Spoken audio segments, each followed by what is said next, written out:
ಮಂಗಳೂರಿನ ದಕ್ಷಿಣ ಕನ್ನಡ ಕೆನರಾ ಬಸ್ ಮಾಲಕರ ಸಂಘ, ಉಡುಪಿಯ ಕರಾವಳಿ ಬಸ್ ಮಾಲಕರ ಸಂಘಗಳು ಪ್ರಾದೇಶಿಕ ಸಾರಿಗೆ ಪ್ರಾಧಿಕಾರಕ್ಕೆ ಸಲ್ಲಿಸಿದ ಮನವಿ ಮೇರೆಗೆ ಪ್ರಾಧಿಕಾರವು ಜುಲೈ 26ರಿಂದ ಅನ್ವಯವಾಗುವಂತೆ ಖಾಸಗಿ ಬಸ್ ಪ್ರಯಾಣ ದರವನ್ನು ಪರಿಷ್ಕರಿಸಿ ಆದೇಶವನ್ನು ಹೊರಡಿಸಿದೆ.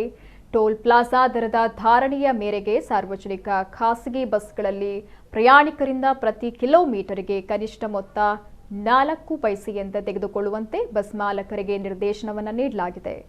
ಸಿಟಿ ಬಸ್ ನಗರ ಮೊದಲ ಸ್ಟೇಜ್ಗೆ ಅಂದರೆ 2 ಕಿಲೋಮೀಟರ್ವರೆಗೆ ಕನಿಷ್ಠ 12 ರೂಪಾಯಿ ಪರಿಷ್ಕೃತ ದರವನ್ನು ನಿಗದಿಪಡಿಸಲಾಗಿದೆ.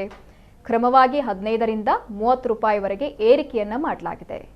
ಸಿಟಿ ಬಸ್ ಗ್ರಾಮಾಂತರದಲ್ಲಿ ಮೊದಲ ಸ್ಟೇಜ್ ಅಂದರೆ 2 ಕಿಲೋಮೀಟರ್ವರೆಗೆ ಕನಿಷ್ಠ 12 ರೂಪಾಯಿ ದರವನ್ನು ನಿಗದಿಪಡಿಸಲಾಗಿದೆ. ಕ್ರಮವಾಗಿ 30 ರೂಪಾಯಿ ಟಿಕೆಟ್ ಅನ್ನು ಪಡೆಯಬಹುದಾಗಿದೆ. ಇನ್ನು ಎಕ್ಸ್ಪ್ರೆಸ್ ದರ ಮೊದಲ ಸ್ಟೇಜ್ಗೆ 11 ರೂಪಾಯಿ ಟಿಕೆಟ್ ಪರಿಷ್ಕೃತ ದರ ನಿಗದಿಪಡಿಸಲಾಗಿದೆ. ಕೊನೆಯ 25ನೇ ಸ್ಟೇಜ್ಗೆ ಅಂದರೆ 156ರಿಂದ 163 ಕಿಲೋಮೀಟರ್ಗೆ 190 ರೂಪಾಯಿ ಟಿಕೆಟ್ ದರವನ್ನು ನಿಗದಿಪಡಿಸಲಾಗಿದೆ ಅಂತ ಪ್ರಾದೇಶಿಕ ಸಾರಿಗೆ ಪ್ರಾಧಿಕಾರದ ಕಾರ್ಯದರ್ಶಿ ಪ್ರಕಟಣೆಯಲ್ಲಿ ತಿಳಿಸಿದ್ದಾರೆ.